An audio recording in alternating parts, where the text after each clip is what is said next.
Gagal negosiasi dengan Iran, Amerika memilih memblokade Selat Hormuz untuk memaksa Iran menyerah. Namun Iran sudah mengirimkan pasukan elit Takavaran bersiaga di pantai selatan Iran.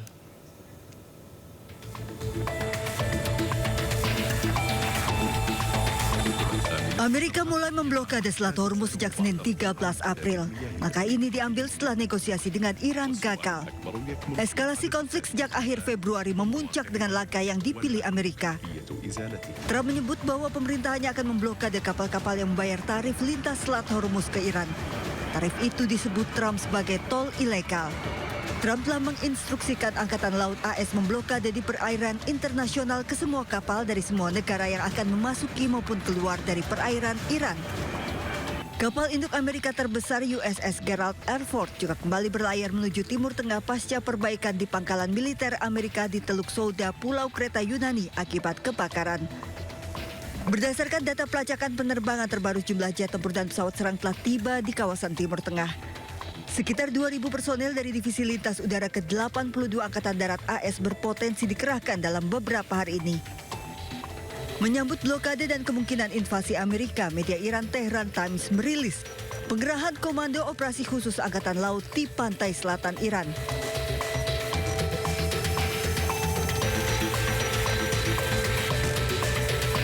Foto-foto sejumlah pasukan elit Angkatan Laut Iran Takavaran yang dilatih untuk operasi maritim, perang pesisir, dan misi khusus terlihat sudah bersiaga. Ketegangan kawasan Teluk meningkat setelah blokade Amerika Serikat di Selat Hormuz. Dampaknya langsung terlihat, dua kapal tanker minyak memilih putar balik. Berdasarkan data pelacak Marine Traffic, dua kapal memilih putar haluan pada hari Minggu 13 April 2026, di mana keputusan diambil beberapa menit sebelum sampai di titik sempit selat. Kita bisa lihat gambarnya nih pemirsa ya, kapal yang menuju ke Cina tersebut memilih mengubah rutenya untuk menghindari resiko. Ini menunjukkan adanya kekhawatiran akan soal keamanan di salah satu jalur distribusi minyak paling strategis di dunia, Selat Hormuz.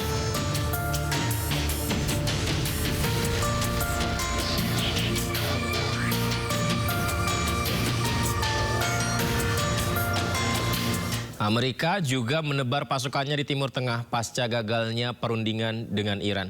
Amerika mengaku serangan akan dilakukan dengan target yang lebih luas.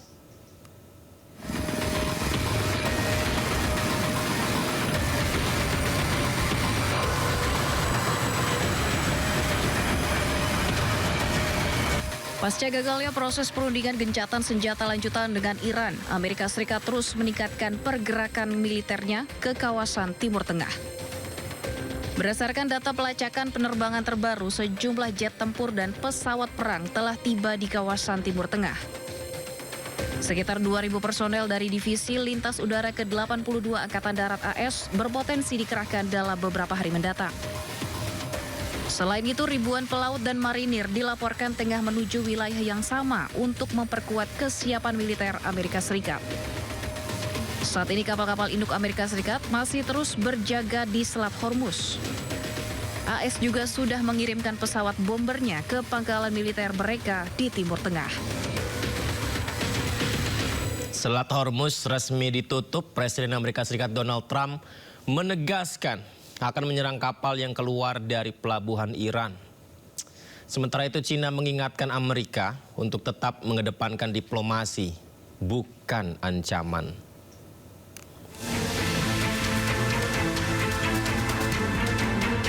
Amerika Serikat resmi menutup Selat Hormuz. Kapal-kapal yang melintas dari pelabuhan Iran tidak bisa lagi melewati Selat Hormuz. Keputusan ini ditegaskan oleh Presiden Amerika Serikat Donald Trump. Your anticipation, Mr. President, that other countries will assist in this effort to blockade Iran and those.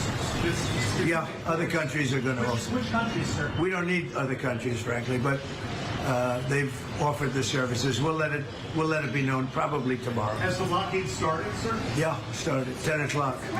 Sementara itu, Cina mengingatkan Selat Hormuz adalah jalur perdagangan internasional dan tidak boleh ditutup.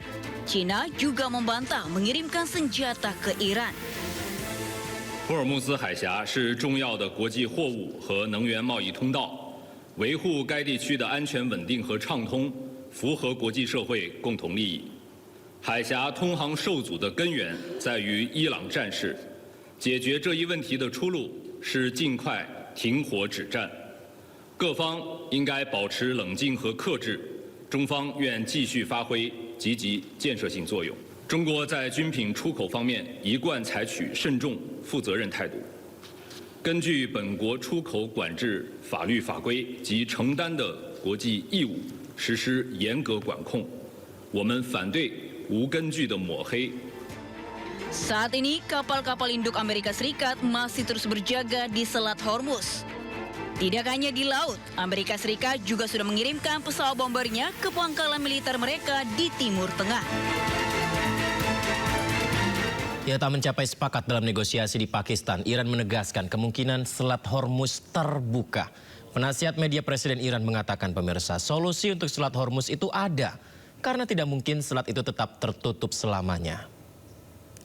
کاملا وجود داره اینجوری که راه حل نباشه برای تنگی هرمز خب یک تاریخ از اینجا همه چی میومده میرفته بنابراین راه حل براش وجود حتما خواهد داشت به هر صورتی یا بخوام براش چیزی رو تعریف بکنن یه مکانیزم رو بخوان تعریف بکنن یا به هر حال تنگی گشادی است که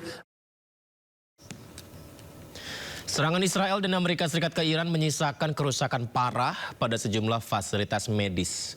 Padahal pemirsa, rumah sakit dan petugas medis tidak boleh menjadi target serangan dalam konflik apapun.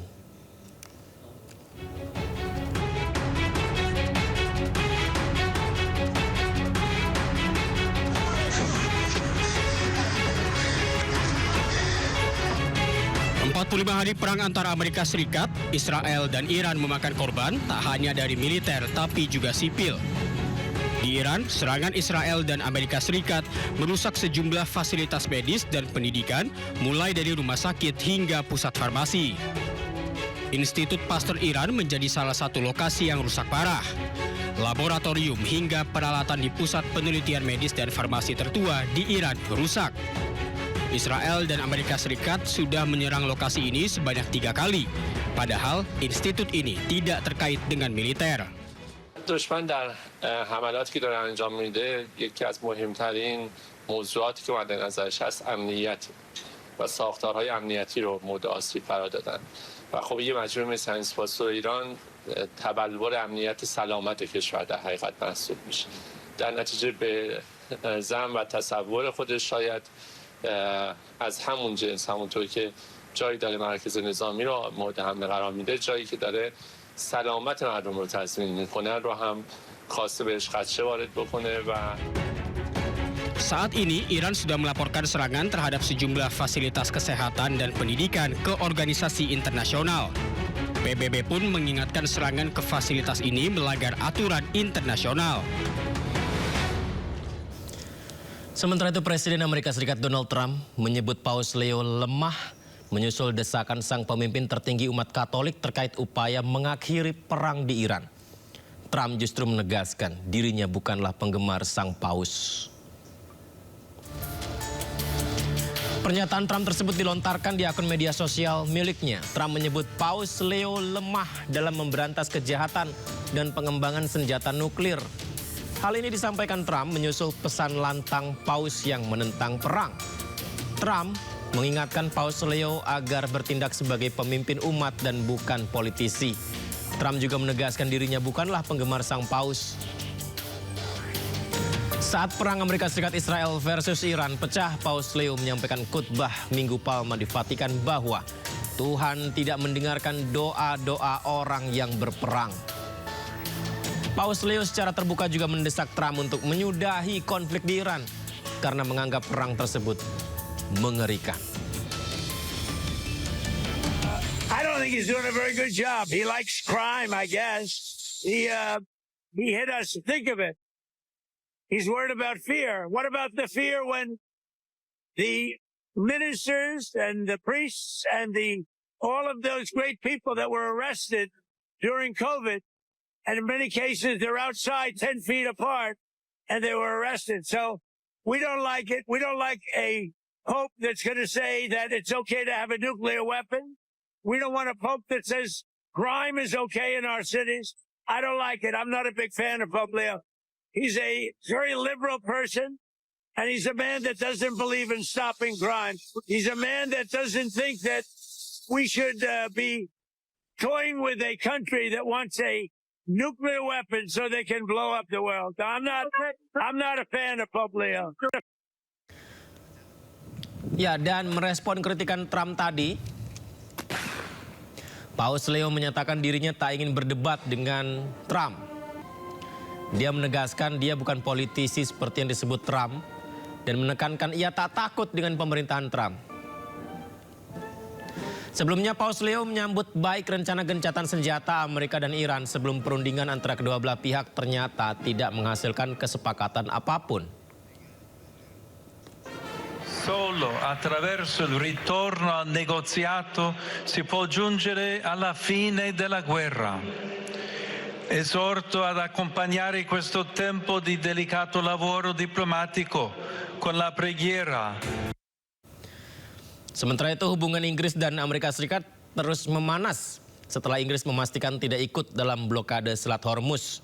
Inggris pun tegas meminta Amerika untuk melibatkan Libanon dalam perjanjian gencatan senjata. Okay, let me be clear, as I've been already in the last day or so, that we are focusing our efforts on opening in full the Strait of Hormuz because of the damage it's doing to economies around the world, including our own economy. That is why we've been working with other countries at various levels, and we'll bring them together in a summit later this week. And we, the UK, will not be joining the blockade that the President announced. Discriminate attack upon countries who never sought this conflict, the huge damage done across the Gulf to civilian infrastructure with civilian casualties is abhorrent. It has clearly shocked the region and all of us, and we must bear that in mind now as we lift our sights to the future. Because whilst the ceasefire between the US, Israel and Iran is undeniably welcome, it is also highly fragile. The region remains on edge, and a lot of work is required to reopen the Strait of Hormuz, to de-escalate the situation, leading to a sustainable ceasefire. In pursuit of that goal, we call for Lebanon to be included urgently in the ceasefire. Diplomacy is the right path, and I welcome the talks taking place this week. Tak hanya dengan Inggris, hubungan antara Amerika Serikat dan negara tetangganya Kanada juga memanas. Kanada mengancam akan mengurangi setorannya kepada Amerika. The days of our military sending 70 cents of every dollar to the United States are over.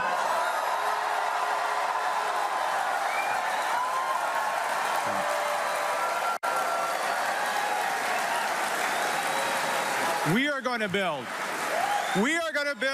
Canada strong with Canada Steel, Canadian aluminum, Canadian lumber, Canadian workers.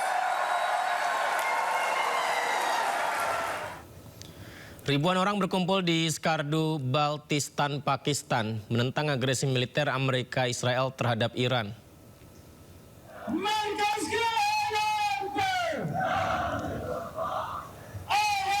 Inilah situasi unjuk rasa ribuan warga Pakistan sambil mengibarkan bendera Iran dan Pakistan.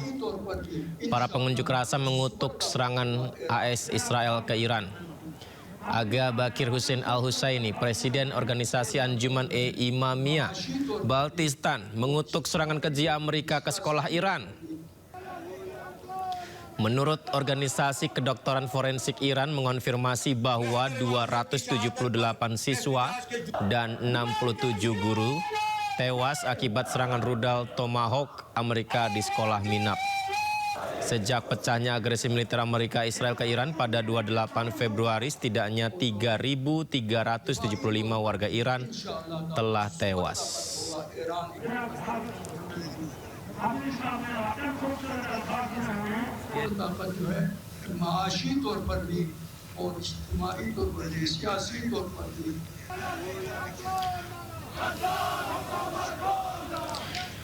Dan pemirsa, Israel lagi-lagi melancarkan serangannya ke Libanon. Ledakan terjadi di wilayah Taibeh.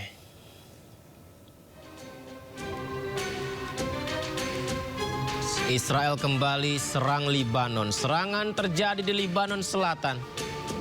Militer Israel dilaporkan melancarkan serangan udara yang menghantam sejumlah bangunan tersisa di wilayah Taibeh berbatasan dengan Israel. Ledakan besar dan asap tebal membumbung tinggi dari lokasi sasaran. Serangan ini menambah panjang daftar eskalasi konflik di wilayah selatan Libanon.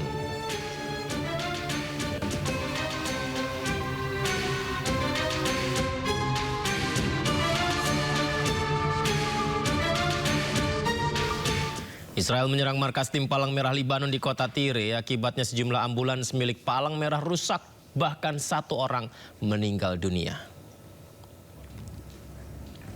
Israel menargetkan markas tim Palang Merah Libanon di kota Tire, Libanon Selatan.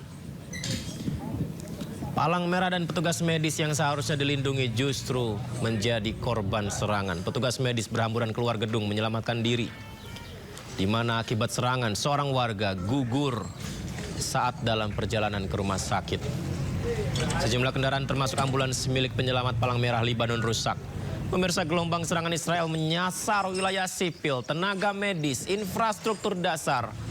Selalu memicu kritik tajam dari berbagai kalangan internasional, tapi hingga saat ini tetap terjadi. Sejumlah pihak menilai tindakan tersebut pelanggaran serius terhadap hukum internasional.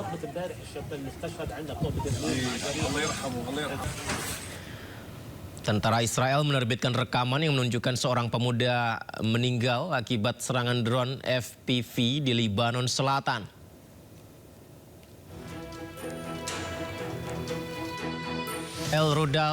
Israel rudal pemuda di Libanon. Pemirsa, seperti gambar yang disaksikan ini, situasi tegang.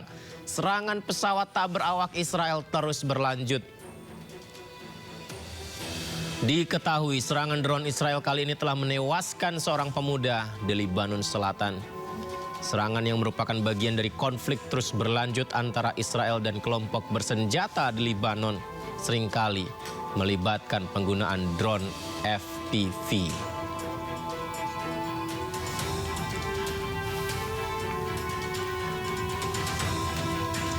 Ya, berita berikutnya ini memang menjadi sorotan dunia, pemirsa. Serangan tanpa henti Israel ke Libanon memicu kritik internasional.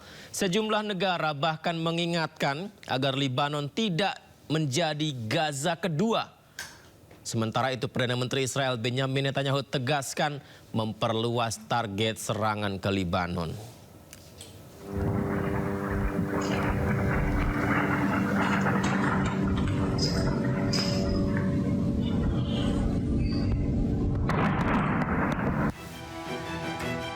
Aksi keji serangan Israel ke Lebanon mengingatkan masyarakat internasional atas serangan ke Palestina. Penggunaan bom fosfor hingga serangan membabi buta yang memakan korban rakyat sipil kerap digunakan Israel dalam setiap agresi militer.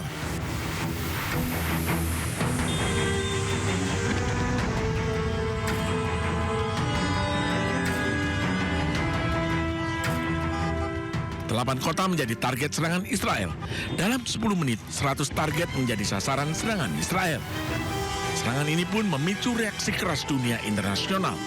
Perdana Menteri Spanyol, Pedro Sánchez, mengingatkan agar jangan biarkan Lebanon jadi Gaza kedua.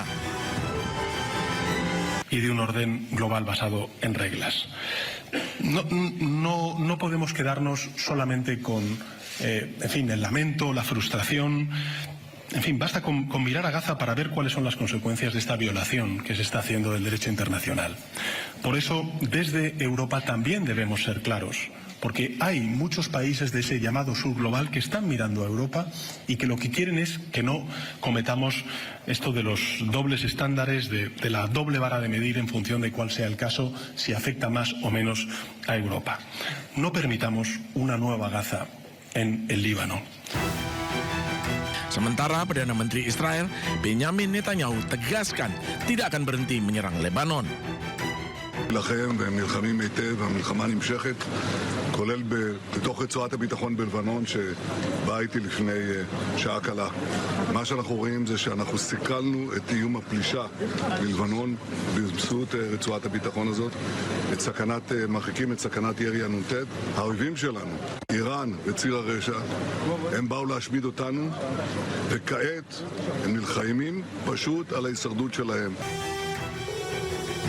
Akibat serangan Israel, lebih dari 100 titik di Lebanon, ribuan orang tewas, tak hanya militer.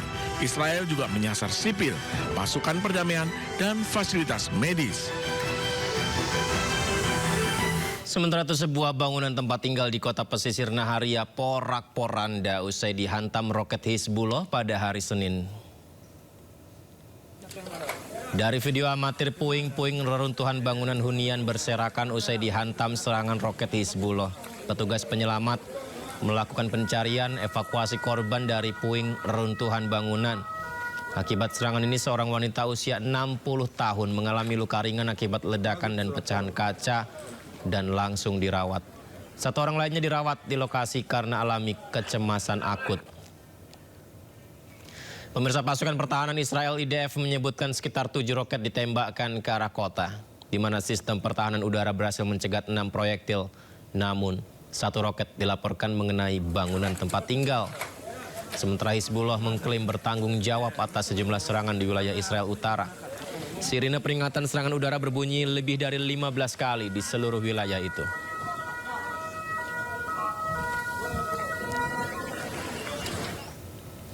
Dan pemirsa, menanggapi serangan Israel yang bertubi-tubi ke Lebanon, Sekjen Hizbullah mengatakan tidak akan menyerah. Hizbullah berencana bertahan di medan perang hingga nafas terakhirnya. Al-muwajaha wal-muqawama difa'an an Lubnan wa sya'bih wa nakhudu ma'arakat al-'asf al-ma'kul bihadha al-ma'na wa hadha lam yahsal. Hadha al-'udwan ma ilu hal illa الاستسلام أو المواجهة. استسلام ما في. إذا حدا مفكر يستسلم يروح يستسلم لحاله. أما نحن فلن نستسلم. سنبقى في الميدان حتى لو بقينا إلى آخر نفس.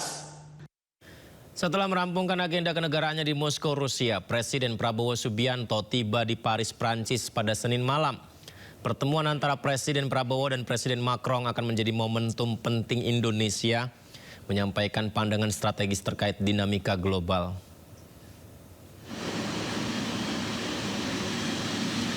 Presiden Prabowo tiba di Paris, Prancis Senin malam pukul 23.50 waktu setempat setelah merampungkan agenda kenegaraannya di Moskow, termasuk bertemu selama 5 jam dengan Presiden Rusia Vladimir Putin. Perjalanan Presiden Prabowo selama 3,5 jam menuju Paris disambut Duta Besar RI untuk Prancis Mohamed Omar, Atas Pertahanan KBRI Paris Marsikal Pertama TNI Hendra Gunawan, dan beberapa pejabat pemerintah Prancis.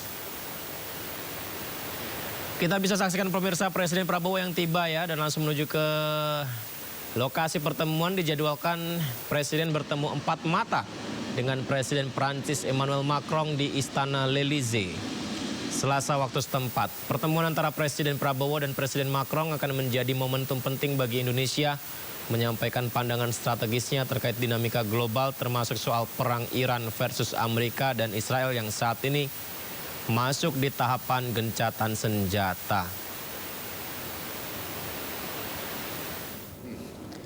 Nah, kalau ini adalah gambar ketika Presiden Prabowo bertemu dengan Presiden Rusia Vladimir Putin di Istana Kremlin Moskow. Dalam sambutannya, Presiden Prabowo mengucapkan terima kasih kepada Presiden Putin atas terlaksananya pertemuan.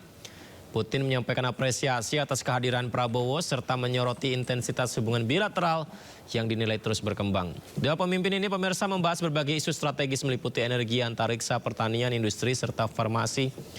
Keduanya juga bertukar pandangan terkait perkembangan geopolitik dunia yang terjadi saat ini. Menteri Pertahanan Menhan Syafri Samsudin bertemu dengan Menhan Amerika Serikat Pete Hegseth di Pentagon Senin kemarin waktu setempat. Keduanya menyepakati kerjasama pertahanan utama antara Amerika Serikat dan Indonesia. Syafri, welcome the Pentagon. It's an honor to have you. It's an honor to host your Hegseth team menyambut as kedatangan well. Syafri di Pentagon, di mana keduanya sepakat meningkatkan hubungan pertahanan bilateral Amerika Serikat dan Indonesia. Tiga pilar utama kerjasama yang dilaksanakan: pertama, modernisasi militer, pembangunan kapasitas; kedua, pelatihan dan pendidikan militer profesional; ketiga, latihan serta kerjasama operasional. Syafri dan Hegseth pun berkomitmen memperluas cakupan kompleksitas latihan bilateral maupun multilateral seperti Super Garuda Shield guna memperkuat kapabilitas kolektif dan menjaga perdamaian. Kerjasama bilateral Amerika Serikat Indonesia sendiri telah berlangsung selama beberapa dekade.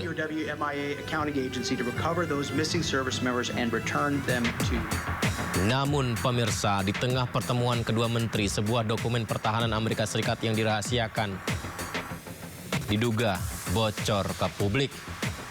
Dokumen berjudul Operationalizing US Overflight itu dikirimkan Departemen Perang Amerika Serikat kepada Kementerian Pertahanan Indonesia pada 26 Februari. Dokumen mengusulkan kesepahaman formal di mana Indonesia akan mengizinkan pesawat militer Amerika Serikat melintasi wilayah udaranya untuk operasi darurat, misi tanggap krisis, dan latihan militer yang disepakati bersama. Upaya ini menyusul pertemuan Februari antara Presiden Indonesia Prabowo Subianto dan Presiden Donald Trump di Washington. Pertemuan dipercaya menandai langkah signifikan dalam memperluas jangkauan operasional Amerika Serikat di seluruh Indo-Pasifik.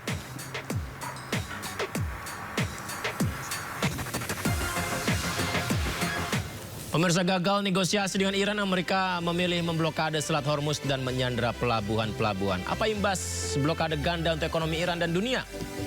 Diskusinya usai jeda di Sindo Prime.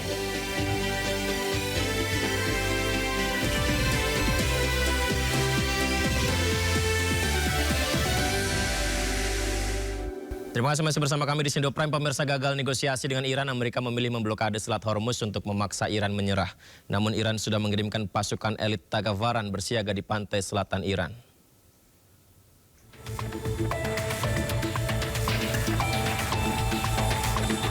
Amerika mulai memblokade Selat Hormuz sejak Senin 13 April.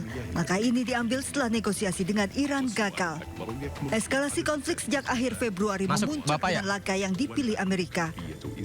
Trump menyebut bahwa pemerintahnya akan memblokade kapal-kapal yang membayar tarif lintas Selat Hormuz ke Iran. Tarif itu disebut Trump sebagai tol ilegal. Trump telah menginstruksikan Angkatan Laut AS memblokade di perairan internasional ke semua kapal dari semua negara yang akan memasuki maupun keluar dari perairan Iran. Kapal induk Amerika terbesar USS Gerald R. Ford juga kembali berlayar menuju Timur Tengah pasca perbaikan di pangkalan militer Amerika di Teluk Souda, Pulau Kreta Yunani akibat kebakaran. Berdasarkan data pelacakan penerbangan terbaru, jumlah jet tempur dan pesawat serang telah tiba di kawasan Timur Tengah. Sekitar 2.000 personel dari Divisi Lintas Udara ke-82 Angkatan Darat AS berpotensi dikerahkan dalam beberapa hari ini. Menyambut blokade dan kemungkinan invasi Amerika, media Iran Tehran Times merilis pengerahan Komando Operasi Khusus Angkatan Laut di pantai selatan Iran.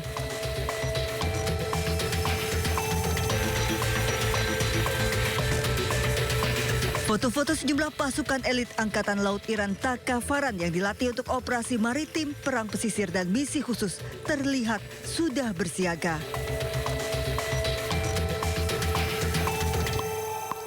Jadi di Selat Hormuz, ombak tak lagi sekedar membawa buih, tapi membawa ancaman blokade yang membuat dunia seakan rintih. Diplomasi buntu, meja perundingan berakhir keruh.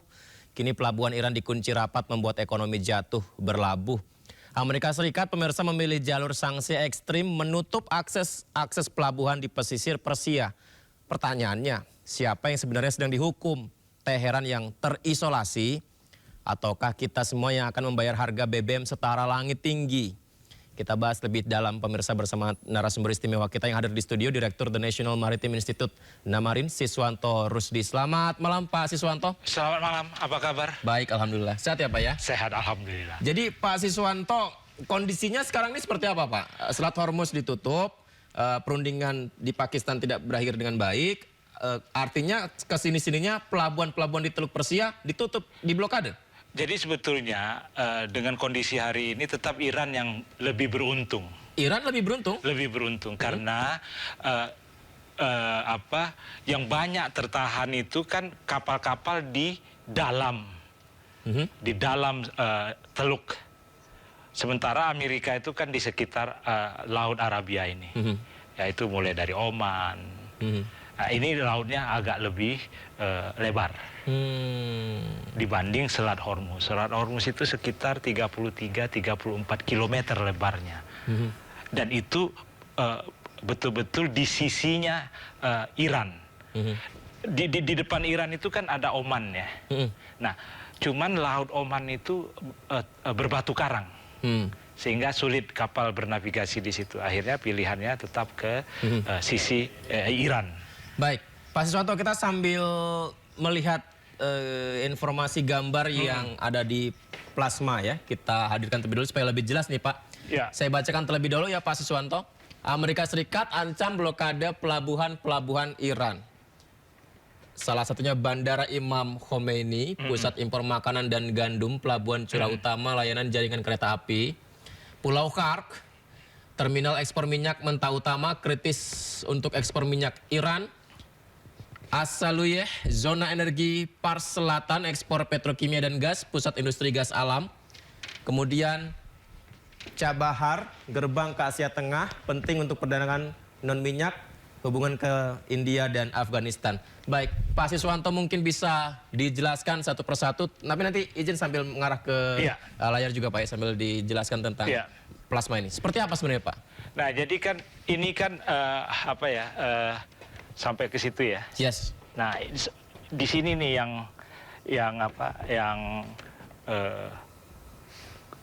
pintu masuk lah kalau kita pintu masuknya berarti di Chabahar? Iya, sekitar sini ya. Oke. Sekitar sini. Berarti nanti kapal-kapal Amerika datang ke sini? Dia di luar ini. Oke. Di luar. Teluk Oman ya? Iya, di Teluk Oman. Oke, kemudian? Jadi yang banyak sampai ke atas inilah yang disebut negara teluk. Oke. Teluk Persia, negara teluk. Di situ ada Kuwait, kemudian di situ ada Uni Emirat Arab. Jadi kalaupun Amerika blokadenya Iran, jadi blokade plus blokade nih kan. Nah, itu paling di sekitar sini. Oh, begitu. Nah, di sini jadi yang di sini tetap dalam kontrol Iran. Di sini tetap dalam kontrol Iran, namun di sini yang paling mungkin bisa dilakukan oleh Amerika. Dan itu sebetulnya lautnya lebih lebar, lebih luas, karena itu Laut Arabia.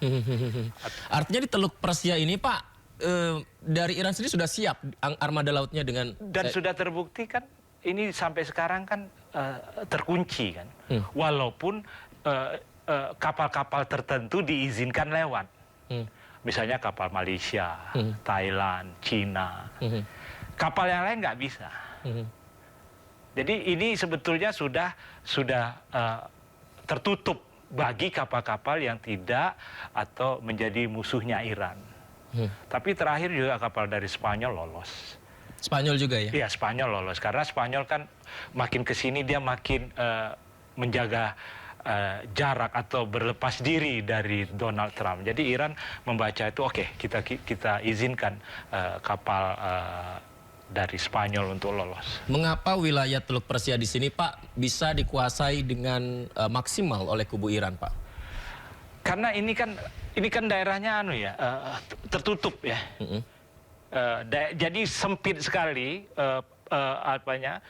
Perairannya itu sempit sekali, sehingga ini ada daratan, sehingga kalau mau lari kemana gitu, tidak ada jalan lain selain melalui perairan ini gitu. Jadi itu efektif sekali blokadenya Iran, atau kalau kata orang dalam dunia strategis ya, anti akses area denial. Jadi Iran mengembangkan satu strategi, orang-orang tidak dikasih akses, dan karenanya area ini tidak ada yang bisa menguasai kecuali Iran.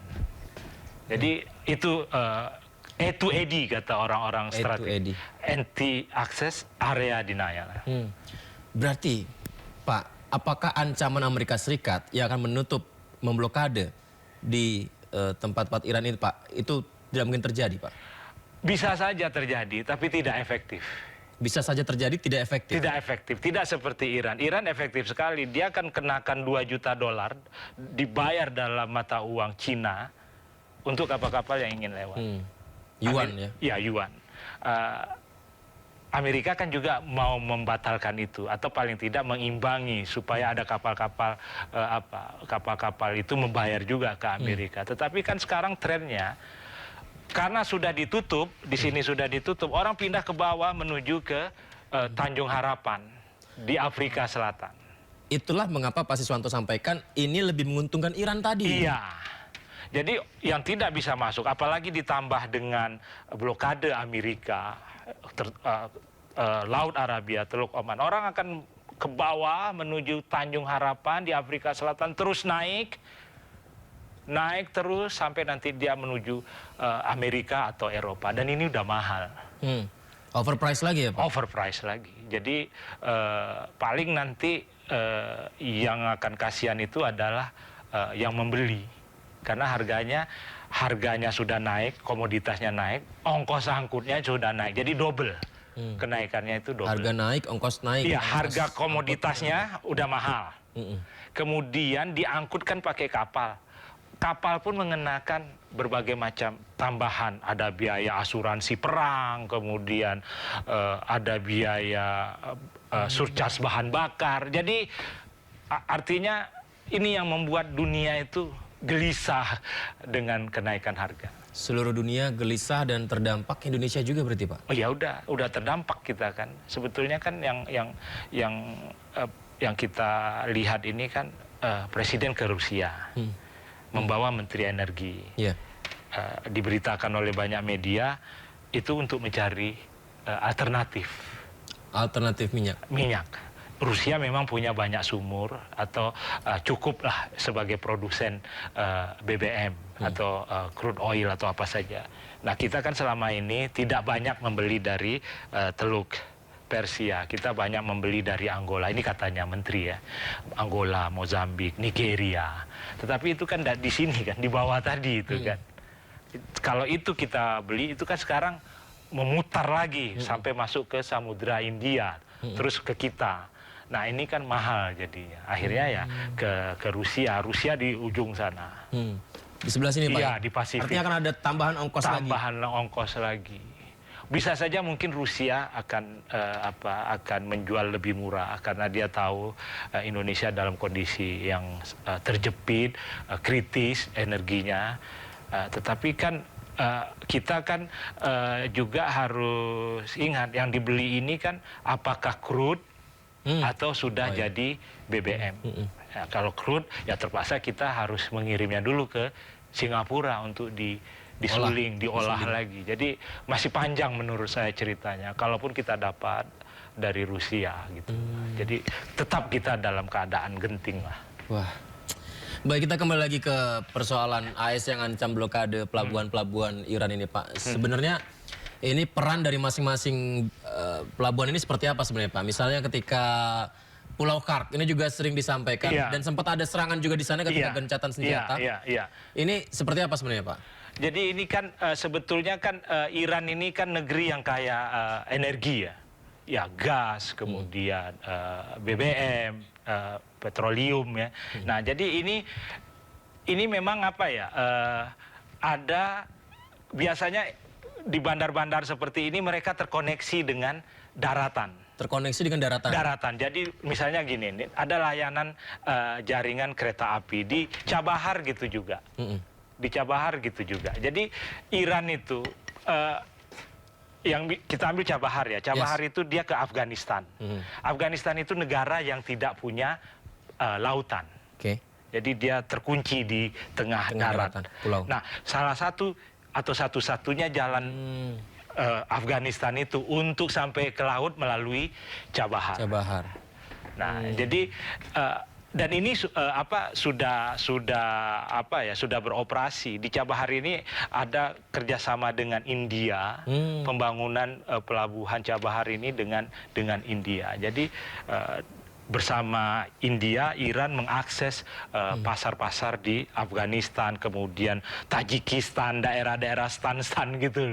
Nah itu, nanti ini terkoneksi dengan jaringan rel kereta api. Jadi seandainya ini tertutup, masih bisa diangkut pakai kereta api.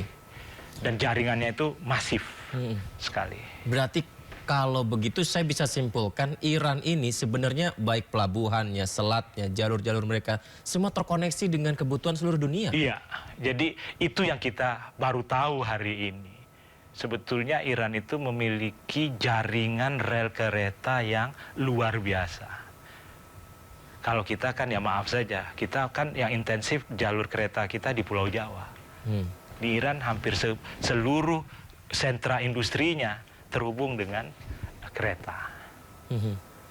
Ketika Amerika menyampaikan blokade, melakukan serangan, apakah hal-hal seperti ini akhirnya mereka baru menyadari juga, Pak? Saya kira mungkin bahan intelijennya sudah dapat. Ya. Ya maklumlah Amerika itu dia pakai satelit, kemudian juga pakai berbagai macam sumber. Dia tahu. Tetapi yang dia tidak tahu itu adalah kekuatan jaringan ini gitu loh. Kekuatan jaringannya. Dia kan sudah coba untuk dihancurkan kan. Tetapi kan ternyata tidak berhasil. Pulau Khark sudah sempat didarati. Tapi kan tidak berhasil. Beberapa jembatan sudah dihancurkan dalam serangan Angkatan Udara Amerika. Rel kereta juga. Tetapi kan tidak melumpuhkan kegiatan ekonomi Iran yang bertumpu pada sentra-sentra ini. Jadi itu yang menurut saya Amerika tidak terlalu paham itu. Bahwa tingkat resiliensinya Iran itu tinggi sekali. Jika klaimnya Amerika menurunkan ribuan pasukan baru, kemudian menurunkan dari serangan baik laut, darat, udara, akan terus melakukan menyerang Iran, pelabuhan-pelabuhan akan diblokade, tidak cukup. Tidak cukup. Bagaimana? Ini kan pasukan Iran kan juga bukan pasukan yang sembarangan gitu. Mereka puluhan tahun beroperasi di sepanjang Teluk Persia ini gitu loh. Sementara Amerika medan tempurnya kan mungkin tahu secara teoritis ya. Tapi ketika berhadapan dengan pasukan Iran belum tentu apa yang mereka ketahui itu bisa memenangkan pertempuran yang dijalankan oleh Amerika Serikat. Jadi menurut saya secara teori oke, marinir oke, mungkin SEALs juga oke. Tapi ketika berhadapan dengan kalau bahasa anak-anak itu akamsi, anak kampung sini itu belum tentu menang mereka. Nah, sejauh ini menurut saya agak repot. Pak Siswanto dan juga pemirsa, kita simak dulu ya informasi tentang tidak mencapai sepakat dalam negosiasi di Pakistan. Iran membuka kemungkinan Selat Hormuz terbuka. Penasihat media Presiden Iran mengatakan bahwa solusi untuk Selat Hormuz itu sebenarnya ada. Karena tidak mungkinlah selat itu akan ditutup selama-lamanya. کاملا وجود داره اینجوری که راه حل نباشه برای تنگی هرمز خب یک تاریخ از اینجا همه چی میومده میرفته بنابراین راه حل براش وجود حتما خواهد داشت به هر صورتی یا بخوام براش چیزی رو تعریف بکنن یه مکانیزم بخوان تعریف بکنن یا به هر حال تنگی گشادی است که Nah ini menarik Pak Siswanto, tidak mungkinlah Selat Hormuz akan ditutup selama-lamanya. Kalau begitu solusinya ada itu yang mana? Jadi gini, sebetulnya Selat Hormuz itu tidak ditutup. Dia hanya tertutup bagi kapal-kapal yang merupakan musuh Iran, Amerika, Israel, NATO. Tapi belakangan Spanyol dapat kesempatan kapalnya keluar. Jadi kalau dibilang ditutup, menurut saya kurang pas juga. Karena Iran masih mengizinkan kapal-kapal lewat. Tentu dengan berbagai prosedur ya. Yang masih tertahan sih memang kapal kita nggak tahu nih kenapa kapal kita masih tertahan. Dua kapal kita hingga hari ini ya? Iya, sampai kita bicara hari ini belum ada kejelasan kapal ini lolos atau tidak. Tetapi kapal Malaysia lolos, kapal Thailand lolos, kapal Pakistan lolos. Banyak yang lolos. Jadi itu artinya tidak tertutup gitu loh. Hanya ditutup untuk Amerika dan konco-konconya. Jadi kalau dibilang apa, menurut saya kalau Trump ingin memblokade blokadenya Iran, ya itu menurut saya tidak ada yang menarik gitu loh, karena kan selat itu tidak diblokade sepenuhnya gitu loh. Tapi kalau dengan penjelasan atau informasi yang beredar seperti di Selat Hormuz itu ada ranjau laut, ada persiapan perang dari Iran segala macam, itu bagaimana Pak? Pertahanan untuk apa ketika selat itu sebenarnya tidak ditutup sebenarnya? Jadi menurut saya begini ya, ranjau itu tentulah tidak seluruh daerah dikasih ranjau. Nah karena itu Iran meminta kapal-kapal yang ingin lewat itu koordinasi supaya mereka ini jangan, ini jangan. Itu bagian dari strategi A2AD, anti-access and area denial. Tidak seperti yang kita bayangkan, Selat Hormuz itu penuh dengan ranjau. Tidak, itu mungkin ditanam beberapa. Tapi ini memang betul-betul saya tidak tahu seberapa banyak diturunkan oleh Iran ranjau itu. Tetapi kan sejauh ini, kalaupun ada kapal yang ditembak bukan karena yang meledak bukan karena ranjau seingat saya. Itu ditembak oleh rudal-rudalnya kapal atau speedboat Iran gitu. Jadi artinya ranjau belum bekerja atau paling tidak ya masih dari ancaman ranjau masih bisa lah. Yang ditembak itu kan rata-rata pakai rudal dari atas kapal. Berarti Pak tadi disampaikan Akamsi tadi menarik juga Pak ya, ketika teknologi yang luar biasa dari Amerika Serikat, kapal induk diturunkan, ribuan pasukan diturunkan, sepertinya tidak cukup untuk bisa menghadapi Iran begitu. Betul. Ini bukan lagi hanya sekedar perang teknologi antara teknologi ya Pak? Betul. Sudah, kan perang itu pada akhirnya kan harus ada pasukan yang di darat. Oke. Memang peran modern ini pakai drone, pakai pesawat. Tetapi kan kemenangan yang sempurna itu di tempur daratan. Nah, cuman kan dalam tempur darat ini Amerika banyak lemahnya. Mungkin masih ingat kita bagaimana Amerika menculik Maduro. Itu kan karena ada orang dalam. Sekarang siapa orang dalam Iran yang mau menunjukkan di mana titik-titik? Menurut saya di sini Amerika itu akan repot karena dia tidak punya mitra di dalam atau katakanlah pengkhianat di Iran. Sejauh ini Iran mengkonsolidasi semua pasukan lapangannya kan untuk jangan sampai ada masuk pengkhianat atau intel gitu. Sehingga ini yang sulit ditembus oleh Amerika. Kalau Maduro memang ada yang ngasih tahu Maduro lagi di sini.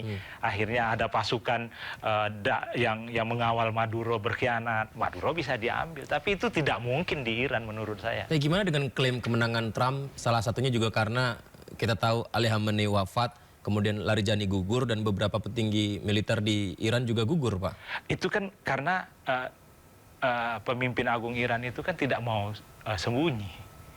Jadi dia tahu dia diserang, dia tahu dia diincar, ya dia lebih baik mati gitu loh. Nah ini yang spirit ini yang lagi-lagi menurut saya tidak dimiliki oleh pasukan Amerika.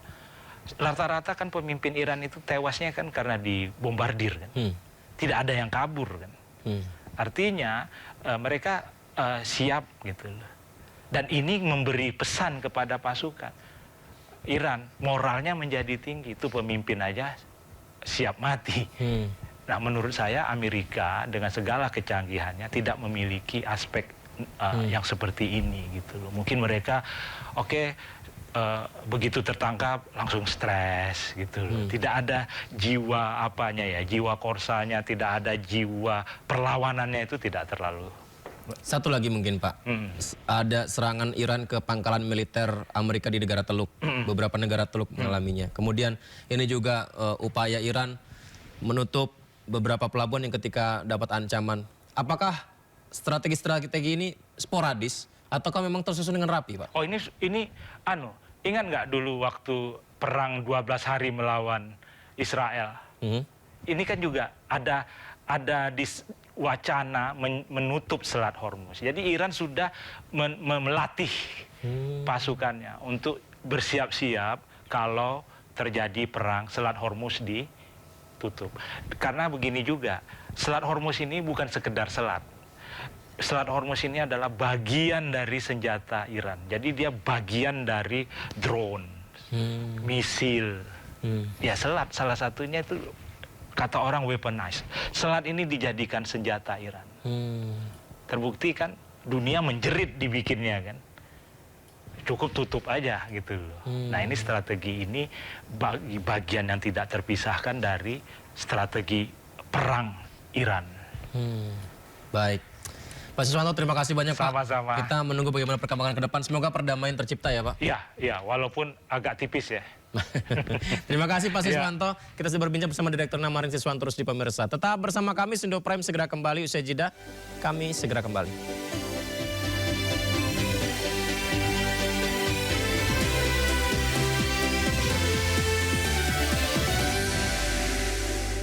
Ya, pemirsa, tahu nggak sih tentang berita pelecehan seksual verbal oleh oknum mahasiswa Fakultas Hukum? Saya penasaran dengan isi chat grup pelecehan seksual verbal oleh oknum mahasiswa Fakultas Hukum itu kayak gimana ya isi chatnya? Coba saya baca.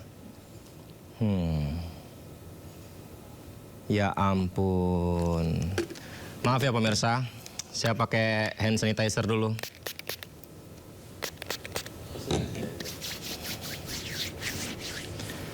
Sorry pemirsa, tangan saya kerasa kotor habis baca chat mahasiswa yang katanya calon penegak hukum, tapi ternyata isi chatnya begini-begini.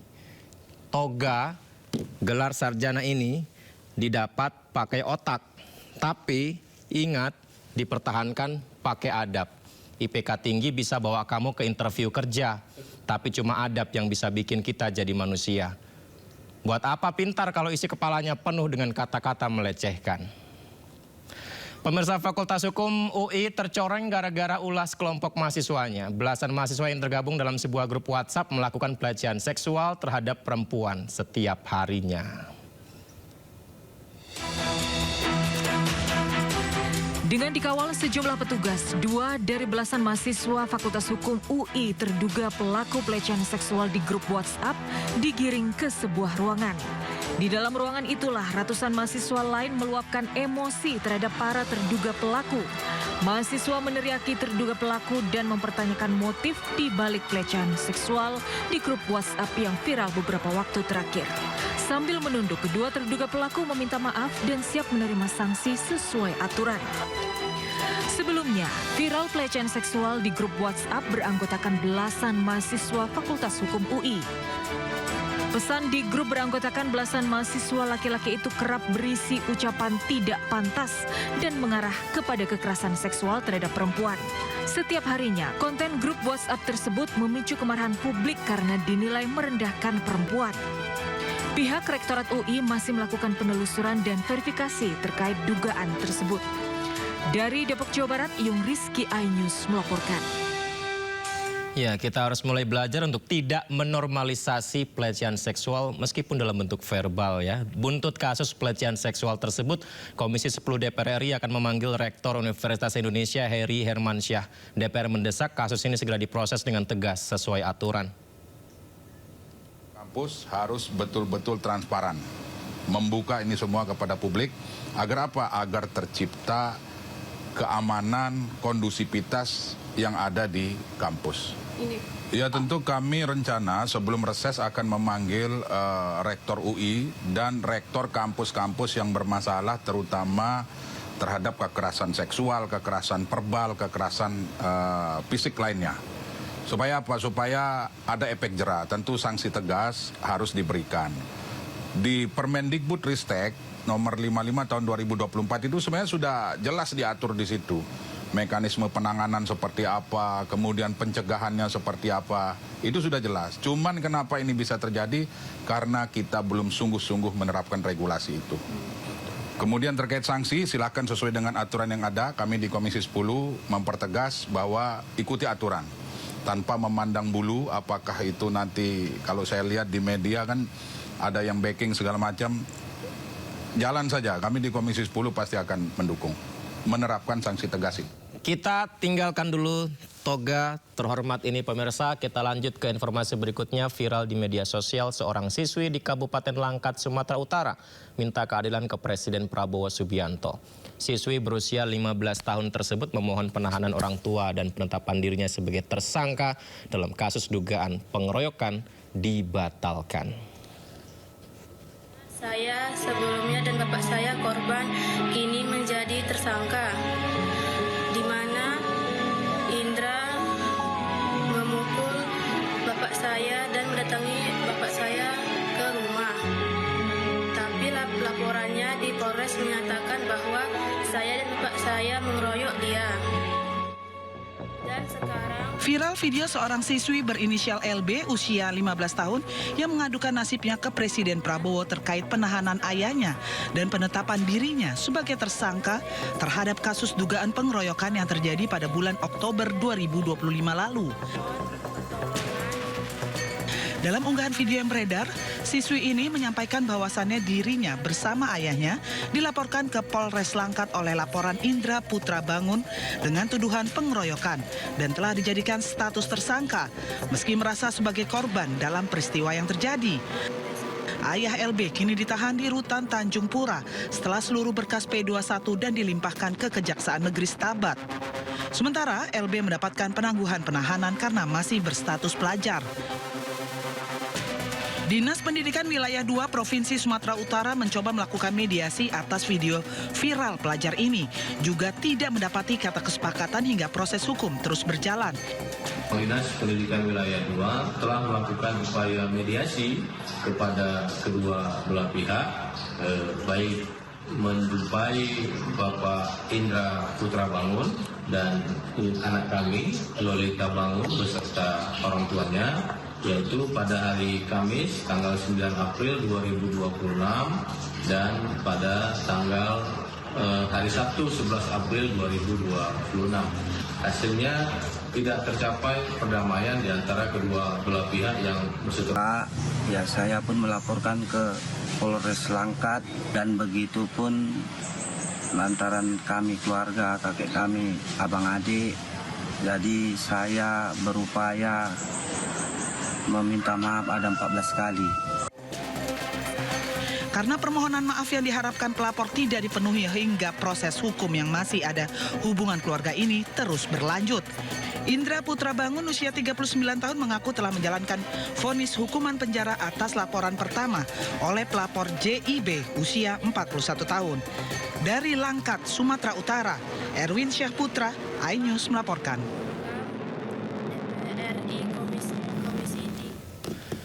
Kasus pengeroyokan yang melibatkan bocah berusia 16 tahun hingga kini terus bergulir. Pihak keluarga korban yang sempat mendatangi anggota DPR RI terus berharap akan adanya keadilan untuk sang anak.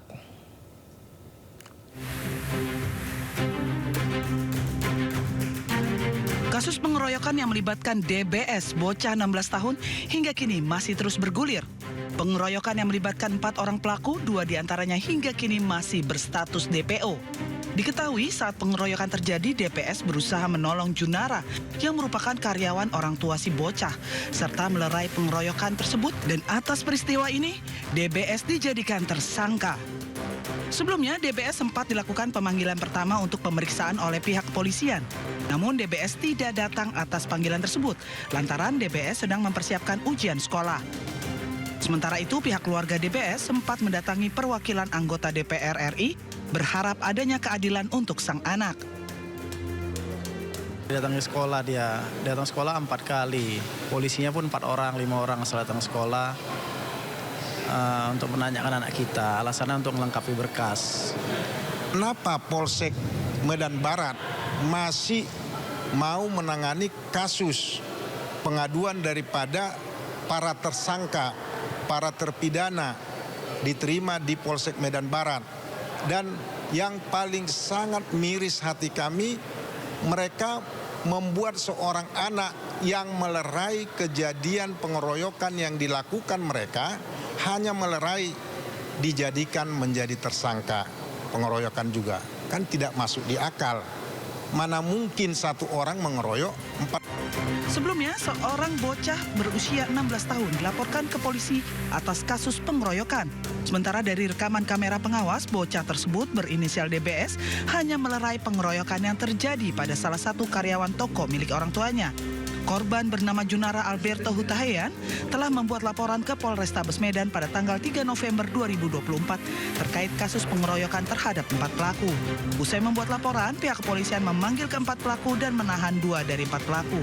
Sementara 2 pelaku lainnya yang berusaha kabur telah ditetapkan menjadi DPO oleh pihak Polrestabes Medan. Kita beralih ke informasi lainnya, Gerakan Angkatan Muda Kristen Indonesia atau GAMKI melaporkan Wakil Presiden ke-10 dan 12 Yusuf Kala ke Polda Metro Jaya. Laporan itu dilayangkan atas pernyataan Yusuf Kala tentang mati syahid saat ceramah di Masjid Universitas Gadjah Mada.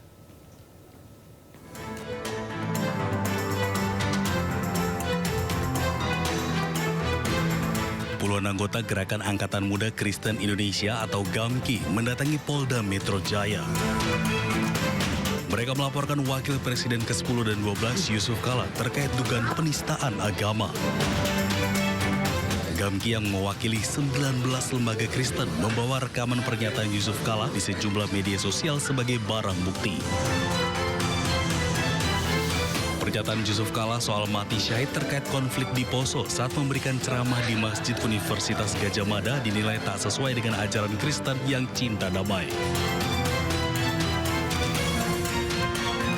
Pertama tentunya menyatakan bahwa apa yang disampaikan oleh Bapak Yusuf Kala dalam ceramah itu tidak sesuai dengan ajaran agama Kristen dan membuat menyakiti hati umat Kristen. Dan yang kedua juga kami melaporkan pada Polda Metro Jaya sehingga kemudian pernyataan ini yang sudah menimbulkan kegaduhan di masyarakat, di media sosial itu bisa lebih terarah, itu bisa kemudian diselesaikan secara hukum. GAMKI berharap proses hukum terhadap Yusuf Kala bisa berjalan dengan baik dan ditindaklanjuti.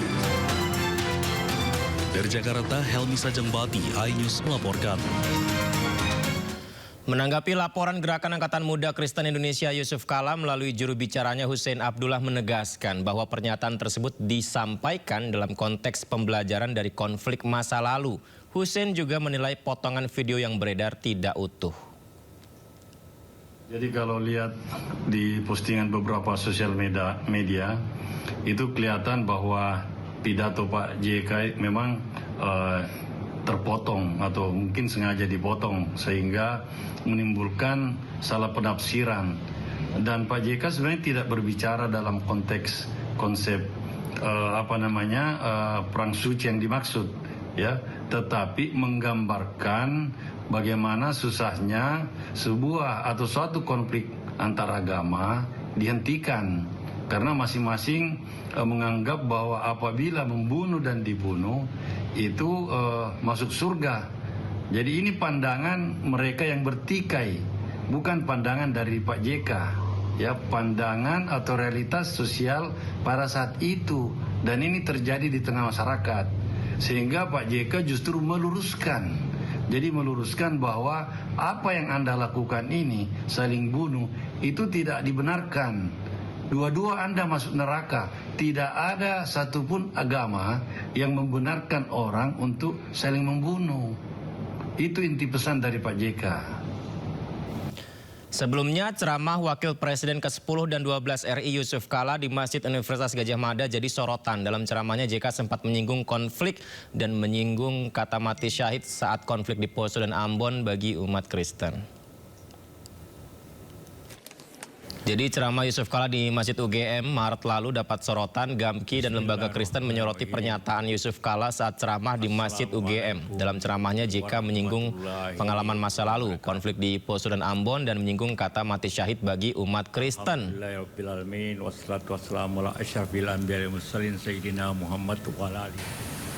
Kenapa agama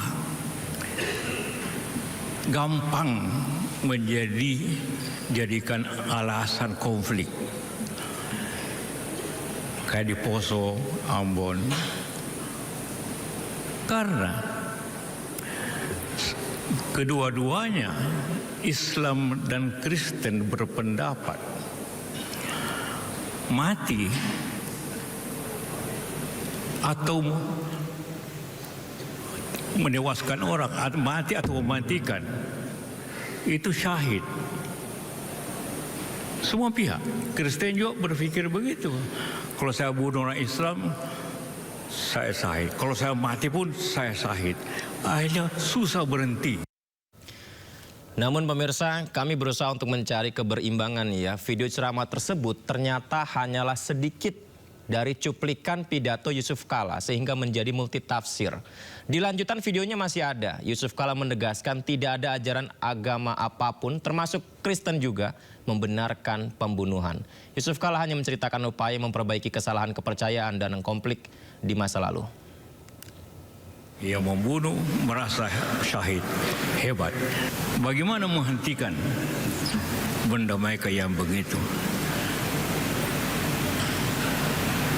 Pertama, ya tentu pada saya masuk semua daerah itu. Orang bilang, jangan Pak, jangan masuk. Tidak, saya masuk daerah itu. Bicara dengan mereka. Sama, tentu saya masuk daerah Islam. Tapi satu, saya berpidato di seluruh ribuan orang. Dengan hanya satu kata. Bahwa sekalian Anda merasa masuk surga, tidak benar itu. Anda semua di sini yang membunuh orang masuk neraka. Terkejut ya. Karena tunjukkan sama saya agama Islam dan Kristen yang mengatakan membunuh orang tidak bersalah masuk neraka, Anda masuk surga. Tunjukkan mana? Di Islam tidak ada, di Kristen tidak ada. Jadi Anda semua masuk neraka. Semua berhenti, semua diam. Besoknya saya panggil semua. Saya marah semua bahwa kalian inilah yang pertama masuk neraka. Akhirnya saya bilang, apa Pak, bicara dengan saya. Mari kita duduk dan ujungnya damai. Ya, kita harus hati-hati ya pemirsa, jangan terprovokasi dengan video yang tidak utuh begitu. Picu kegaduhan di tengah masyarakat, Menteri Haji dan Umroh putuskan menutup pembahasan war tiket haji. Informasi ini akan kami hadirkan usai jeda di Sindu Prime.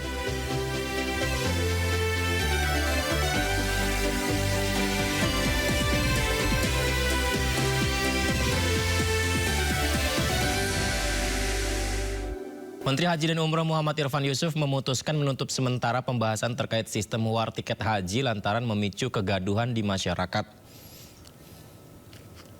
Hal ini disampaikan Menteri Haji Gus Irfan dalam rapat kerja bersama Komisi 8 DPR siang tadi.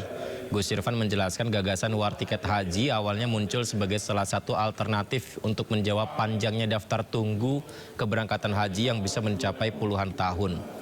Komisi 8 DPR RI meminta wacana war tiket haji dihentikan karena masih banyak persoalan yang jauh lebih substantif. Seperti bagaimana mempercepat antrian haji khususnya bagi jemaah lanjut usia. Saya rasa menariknya itu isunya bukan war tiketnya, tetapi isunya adalah bagaimana kita bisa mempercepat antrian bagi yang lansia, mempercepat antrian bagi yang risti, mempercepat antrian bagi orang-orang yang tidak memungkinkan waktu begitu panjang. Saya rasa war tiket menjadi sangat menarik bagi kelompok-kelompok yang ingin lebih dipercepat oleh kita. Ini salah satu terobosan. Jadi jujur aja Gus Menteri, beberapa orang malah setuju. Wah kalau begitu saya bisa berangkat tahun depan ya kalau kami bisa nyiapin dana seanu. Saya bilang iya, tujuan substansinya itu. Kita tidak menginginkan ada orang yang sekitar 30 tahun lagi, 40 tahun lagi, atau hari ini 16 tahun lagi. Mereka bertanya saya masih punya umur atau enggak.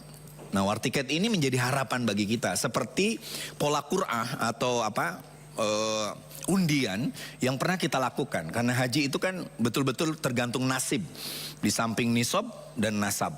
Nasib itu kita bisa berangkat atau tidak. Itu kan kita sampaikan pada rapat kerja nasional Kementerian Haji. Di situ banyak hal yang kita bicarakan terkait haji, termasuk kemungkinan-kemungkinan yang akan terjadi, yang akan upaya kita lakukan dalam rangka untuk memangkas memangkas jumlah. Tapi ini udah itu masih wacana. Jadi jamaah nggak perlu takut, wah nanti kita udah antri 10 tahun kok dihanguskan, nggak, tidak ada. Pembahasan tetap akan jalan. Cuma mungkin istilahnya bukan war ticket apa-apalah istilahnya. Ya. Sebelumnya, Kementerian Haji RI mewacanakan adanya war tiket bagi warganya yang sudah memiliki uang untuk keberangkatan haji. Usulan ini muncul akibat lamanya antrian haji di Indonesia.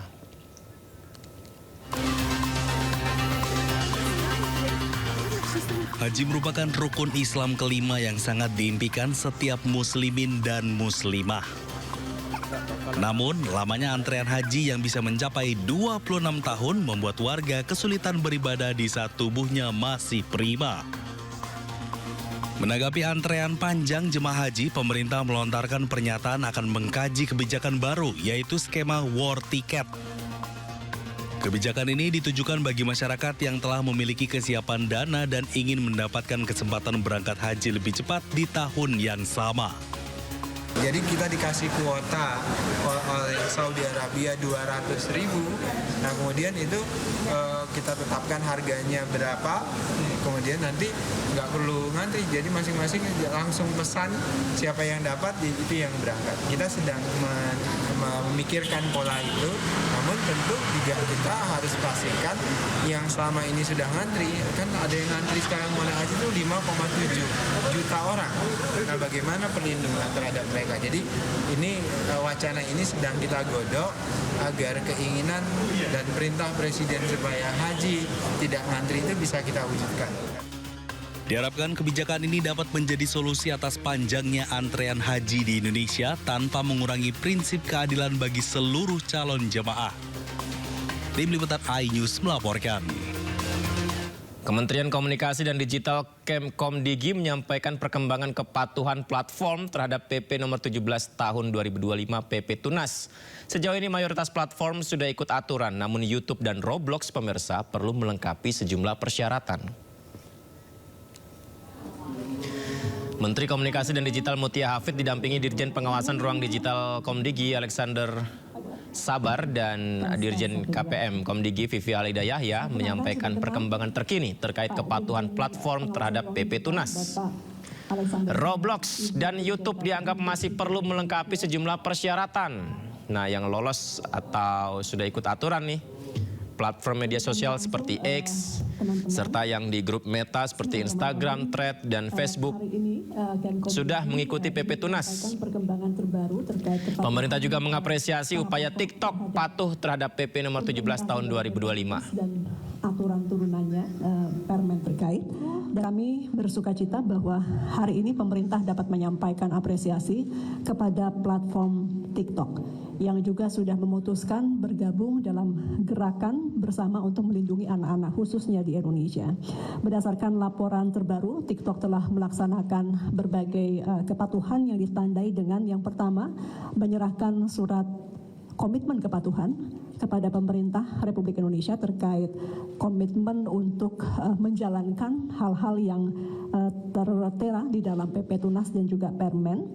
Dan kemudian yang kedua, mempublikasikan atau sudah mempublikasikan batas usia minimum pengguna 16 tahun dalam platformnya melalui halaman pusat bantuan atau help center, dan juga memberikan komitmen untuk akan mengupdate secara berkala mengenai hasil pelaksanaannya. Dan kami juga mencatat, dan ini TikTok menjadi platform pertama yang melaporkan bahwa per tanggal 10 April 2026 TikTok telah menonaktifkan 780.000 akun anak di bawah 16 tahun untuk Indonesia. Ini adalah langkah kemenangan awal baik bagi publik, orang tua, anak di Indonesia, dan kita sekali lagi apresiasi TikTok yang sudah melaporkan awal terkait jumlah akun yang berhasil di take down. Kami belum punya datanya hari ini karena ini adalah data 10 April, tapi kami menghitung dari rata-rata dilakukannya take down berarti sudah hampir 1 juta per hari ini. Kami mencatat baik bahwa ada perubahan besar yang dilakukan oleh Roblox. Namun demikian, Meskipun ini adalah kebijakan global, kami mengingatkan untuk juga tetap mengikuti aturan yang berlaku di Indonesia melalui PP Tunas dalam hal indikasi resiko tinggi. Dan ini masih ada loophole yang kemarin sudah diumumkan, ada fitur Roblox untuk kids gitu ya, di mana kita masih menemukan bahwa adjustment tersebut masih membolehkan ada komunikasi atau chat dengan orang tak dikenal. Dan ini sebetulnya yang dituntut sekali oleh orang tua khususnya di Indonesia.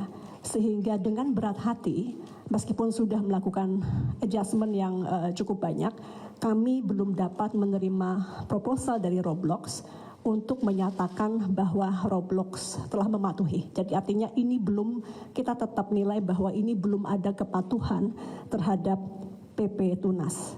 Kami mencatat itikat baik dan yakin bahwa Roblox ke depan akan terus melakukan perbaikan sampai sempurna untuk mengikuti PP Tunas.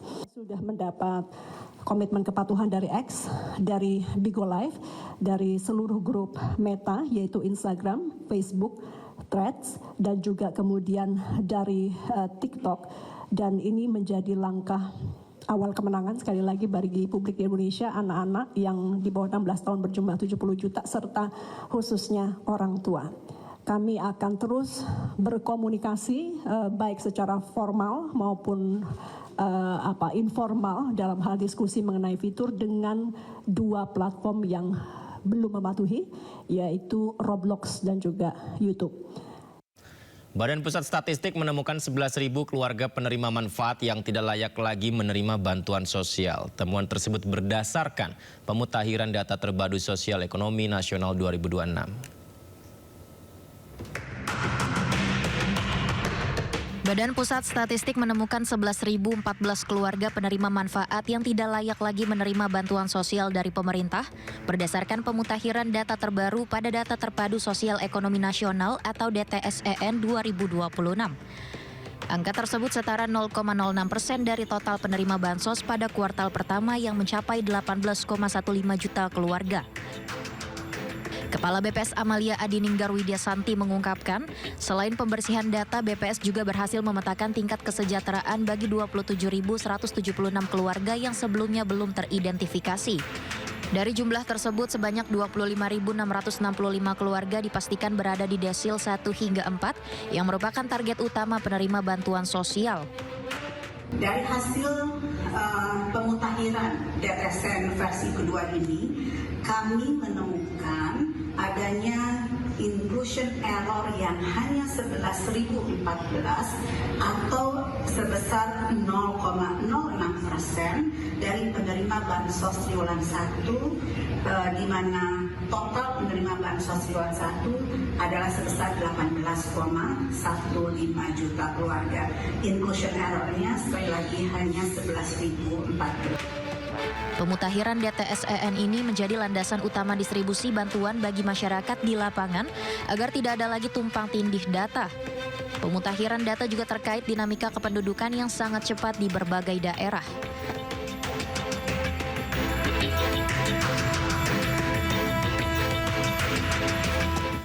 Pemirsa, Gus Ipul, Menteri Sosial Saifullah Yusuf mengupayakan penyaluran bantuan sosial Triwulan 2 dipercepat. Mensos berkoordinasi dengan sejumlah pihak, salah satunya BPS untuk penyaluran bansos itu. Gus Ipul menyatakan data dari BPS jadi acuan penyaluran bansos Triwulan kedua. Sebelumnya Gus Ipul mengungkapkan waktu penyaluran bansos akan dilakukan pada Minggu ketiga April 2026. Disebutkan skema penyaluran bansos masih tetap sama. Bansos akan disalurkan melalui Himbara dan PT Pos Indonesia. Bertemu dengan Kepala BPS, menerima data terbaru, dan data terbaru ini akan kita jadikan pedoman untuk menyalurkan bansos Triwulan kedua.